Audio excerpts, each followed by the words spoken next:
फिसूक रसोई में आपका बहुत बहुत स्वागत है। तो आज मैं आपके साथ शेयर करने के लिए लेकर आए हूँ बहुत ही मज़ेदार स्वादिष्ट नाश्ते की रेसिपी, जिसे हम सिर्फ एक कच्चे आलू से बनाएंगे। तो ये स्वादिष्ट मज़ेदार नाश्ता बनाने के लिए ले लिया है मैंने एक मीडियम साइज का कच्चा आलू। तो अभी आलू को थोड़ी देर के लिए कर देते हैं साइड में। अब यहाँ पर मैंने आधा कप सूजी ले लिया है। यहाँ पर आप कोई भी सूजी ले सकते हैं, बारीक वाली या फिर मोटी वाली। तो सूजी को हम एक मिक्सिंग बोल में ट्रांसफर करेंगे। अब जिस कप से मैंने आधा कप सूजी लिया था, उसी कप से मैंने आधा कप पानी लिया है। अब सूजी और पानी को पहले हम अच्छे से मिक्स कर लेंगे। अब इन्हें 5 मिनट के लिए ढक देते हैं ताकि सूजी अच्छे से फूल जाए। तो अब मैंने कच्चे आलू को ले लिया है। आलू को मैंने छील लिया है। अब आलू को हमें पतले छेद वाले ग्रेटर से ग्रेट कर लेना है, जिससे हम चाय के लिए अदरक घिसते हैं, उसी ग्रेटर का हमें इस्तेमाल करना है। अगर आपके पास पतले छेद वाला ग्रेटर नहीं है तो आप मीडियम छेद वाले ग्रेटर से भी ग्रेट कर लीजिएगा। तो चलिए सबसे पहले हम आलू को ग्रेट कर लेते हैं। अब आलू को मैंने ग्रेट कर लिया है। तो चलिए अब इन्हें 2 से 3 बार पानी बदल बदल के पहले हम धो लेते हैं। तो आलू को मैंने बहुत ही अच्छे से धो लिया है। अब आप देख पा रहे होंगे कि आलू बिल्कुल साफ हो चुके हैं। तो धोने के बाद मैंने इन्हें स्ट्रेनर में रखा है ताकि इनका सारा पानी छन जाए। तो अगर आपको नाश्ता बनाने के लिए ज़्यादा टाइम लग रहा है, अगर आप नाश्ता बनाने के लिए पहले से ही आलू ग्रेट करके रखना चाहते हैं, तो आलू को आप पानी में रखिएगा, इससे आलू काले नहीं पड़ेंगे। अब गैस पर मैंने पैन चढ़ा के उसमें 2 चम्मच तेल गरम कर लिया है। तो अब डाल देंगे 1 छोटा चम्मच सौंफ, 1 छोटा चम्मच डाल देंगे जीरा, 1 छोटा चम्मच डाल देंगे राई और 1 छोटा चम्मच लिया है मैंने सफ़ेद तिल। अब 1 चम्मच डाल देते हैं चिली फ्लेक्स। चिली फ्लेक्स अगर आप नहीं डालना चाहते हैं तो हरी मिर्च को एकदम बारीक काट के डाल दीजिएगा। 2 डंठल करी पत्ते को मैंने एकदम बारीक काट के ले लिया है। अब सारी चीज़ों को कुछ सेकेंड हम पका लेते हैं। अब डाल देते हैं इनमें ग्रेट किया हुआ आलू। अब आलू को हम मसालों के साथ अच्छे से मिक्स कर लेंगे। तो अब डाल देते हैं इनमें कुछ मसाले। तो 1 चम्मच लिया है मैंने धनिया पाउडर, कलर के लिए डाल देंगे थोड़ी सी हल्दी पाउडर और 2 से 3 चुटकी मैंने गरम मसाला पाउडर लिया है। अब नमक डाल देंगे स्वाद के अनुसार। अब फिर से एक बार इन्हें अच्छे से मिक्स कर लेंगे। अब मसालों के साथ आलू बहुत ही अच्छे से मिक्स हो चुके हैं। अब इनमें आधा कप पानी डाल देते हैं, जिससे कि ये जल्दी सॉफ्ट हो जाएंगे।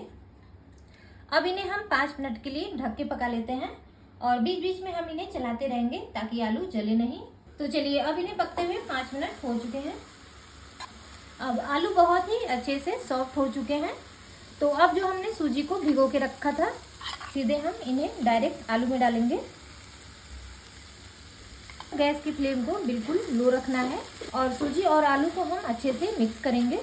तो सूजी को हमने पहले ही भिगो के रखा था, इसलिए इन्हें पकने में ज़्यादा समय नहीं लगेगा। बस इस तरीके से हम इन्हें पलटे की सहायता से मिक्स करेंगे और गैस की फ्लेम को लो रखेंगे। अपने आप ही बहुत ही आसानी से ये डो के फॉर्म में आने लगते हैं। सूजी डालने के बाद इन्हें पकने में सिर्फ 1 मिनट का समय लगता है। तो अब आप देख पा रहे होंगे कि बहुत ही अच्छे से डो के फॉर्म में आने लगे हैं। तो कुछ सेकेंड हम इन्हें इसी तरीके से और पका लेंगे। तो अब ये बहुत ही अच्छे से डो के फॉर्म में आ चुके हैं। आप देख पा रहे होंगे कि जैसे हम आटा गूंथते हैं, बस उसी तरीके से अब ये बिल्कुल हो चुके हैं। तो चलिए अब गैस को हम बंद कर देंगे और इन्हें एक प्लेट में निकाल लेते हैं। तो प्लेट में निकालने के बाद 2 मिनट तक मैंने इन्हें ठंडा कर लिया था। अब ये थोड़े ठंडे हो चुके हैं। हमें इन्हें पूरी तरह से ठंडा नहीं करना है, जब हल्के से गर्म हो तभी हमें नाश्ता बनाना है। तो बस इन्हें हम कुछ देर हल्का सा इस तरीके से गूंथ लेंगे ताकि ये थोड़े चिकने हो जाएं। बस जैसे हम आटा गूंथते हैं, बस उसी तरीके से हमें इन्हें गूंथ लेना है। तो चलिए अब हम इनकी एक बड़ी लोई बना के तैयार करते हैं इस तरह। अब प्लेटफॉर्म को मैंने बहुत ही अच्छे से पोंछ के साफ कर लिया है। तो इन पे हम थोड़ा सूखा आटा लगाएंगे और लोई पर भी हम थोड़ा सूखा आटा लगाएंगे और इस तरीके से हम इन्हें हल्का सा बढ़ा लेंगे। तो अब हमें इनकी एक बड़ी रोटी बेल के तैयार करनी है। तो चलिए इन्हें हम बेल लेते हैं। बहुत ही आसानी से बेल जाते हैं, कोई भी दिक्कत नहीं आती है इन्हें बेलने में। बस इस तरीके से इन्हें बेलन की सहायता से आप इन्हें बढ़ाते रहिएगा। अगर बेलन में चिपक रहे हैं तो आप थोड़ा सूखा आटा लगा लीजिएगा। तो चलिए मैंने इन्हें बेल लिया है। अगर बेलने में थोड़े से टेढ़े मेढ़े हो रहे हैं या फिर किनारों से फट रहे हैं तो कोई टेंशन नहीं, हमें इन्हें काटना ही है। तो अब हमें यहाँ पर कोई भी छोटी कटोरी का इस्तेमाल करना है। आप यहाँ पर कटोरी, ग्लास या फिर किसी कप का भी इस्तेमाल कर सकते हैं या फिर कोई छोटा ढक्कन भी ले सकते हैं। तो चलिए अब मैं इन्हें आपको काट के दिखाती हूँ। तो इस तरीके से कटोरी को हमें हल्का सा किनारों पे रखना है। आधे कटोरी को हमें इस तरीके से रखेंगे और इस तरीके से हम इन्हें काट के निकाल लेंगे। पहले वाले नाश्ते का सेब उतना बढ़िया नहीं आएगा, तो अब चलिए उसी तरीके से दूसरा काटते हैं। अब ये देखिए कितना बढ़िया आकार बन के आया है। तो बस इसी तरीके से हम इन्हें काटते रहेंगे। आप देख पा रहे होंगे कितनी आसानी से कट जा रहे हैं। तो बस इसी तरीके से हम काटेंगे। फ्रेंड्स, आप हमारी रेसिपी कहाँ कहाँ से देख रहे हैं कमेंट बॉक्स में हमें ज़रूर बताइएगा। और अगर आपको ये वीडियो पसंद आता है तो वीडियो को लाइक शेयर और हमारे चैनल को सब्सक्राइब जरूर करिएगा। तो चलिए इसी तरीके से सारे को हम काट लेते हैं। चलिए अब मैंने सारे नाश्ते को हाफ मून शेप में काट के तैयार कर लिया है। अब आप देख पा रहे होंगे कि देखने से ही हमारा नाश्ता कितना ज़्यादा टेस्टी लग रहा है। खाने में तो ये और भी ज़्यादा टेस्टी लगते हैं। तो चलिए अब मैं इन्हें आपको फ्राई करके दिखाती हूँ। तो इन्हें फ्राई करने के लिए कढ़ाई में मैंने तेल को बहुत ही अच्छे से गर्म कर लिया है। अब हम नाश्ते को डालेंगे। तो ये आपस में बिल्कुल भी चिपकते नहीं हैं, तो बिल्कुल पास पास भी डालेंगे तो भी कोई दिक्कत नहीं आएगी। तो लगभग आधे नाश्ते को मैंने कढ़ाई में डाल दिया है। अब गैस की फ्लेम को हमें हाई रखना है और 1 मिनट हम इन्हें ऐसे ही पकने देंगे। तो अब इन्हें पकते हुए 1 मिनट हो चुके हैं। तो चम्मच की सहायता से हम इन्हें थोड़ा ऊपर नीचे कर लेंगे इस तरीके से। अब आप देख पा रहे होंगे कि नीचे से कितना बढ़िया कलर आ चुका है इनमें।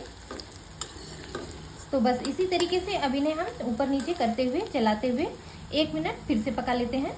तो अब आप देख पा रहे होंगे कि बहुत ही बढ़िया सुनहरा कलर आ चुका है इनमें, यानी कि नाश्ता हमारा बहुत ही अच्छे से पक चुका है। तो चलिए अब इन्हें हम कढ़ाई से निकाल लेते हैं। अब इसी तरीके से बाकी बचे नाश्ते को भी बना लेंगे। इस नाश्ते को फ्राई करते समय आपको ध्यान रखना है कि गैस की फ्लेम को हाई रखना है, लो फ्लेम पर हमें इन्हें नहीं फ्राई करना है। अगर लो फ्लेम पर हम इन्हें फ्राई करेंगे तो ये बहुत ही ज़्यादा तेल ऑब्जर्व कर लेंगे और नाश्ता हमारा एकदम ऑयली ऑयली लगेगा। तो बस इन्हें फ्राई करते समय ध्यान रखना है कि गैस की फ्लेम को हाई रखना है। तो चलिए अब उसी तरीके से बाकी बचे नाश्ते को भी फ्राई कर लेते हैं। तो लीजिए फ्रेंड्स, कुरकुरे क्रिस्पी और खाने में बहुत ही मज़ेदार नाश्ता हमारा बनके तैयार हो चुका है। आपको आवाज़ से ही लग रहा होगा कि ये कितने ज़्यादा क्रिस्पी हैं। ऊपर से क्रिस्पी और अंदर से बहुत ही बढ़िया सॉफ्ट और जालीदार। तो अब घर में अचानक से मेहमान आ जाए या फिर घर में कोई छोटी मोटी पार्टी हो या फिर शाम की चाय के साथ कुछ क्रिस्पी खाने का मन हो, तो आप ये झटपट से नाश्ता बनाइए और खाइए, बहुत ही टेस्टी लगते हैं। तो फ्रेंड्स, रेसिपी कैसी लगी कमेंट बॉक्स में हमें जरूर बताइएगा। और अगर आपको ये वीडियो जरा भी पसंद आया हो तो वीडियो को लाइक शेयर, चैनल को सब्सक्राइब जरूर करिएगा। तो फिर मिलते हैं कुछ नई रेसिपी के साथ। तब तक के लिए बाय बाय।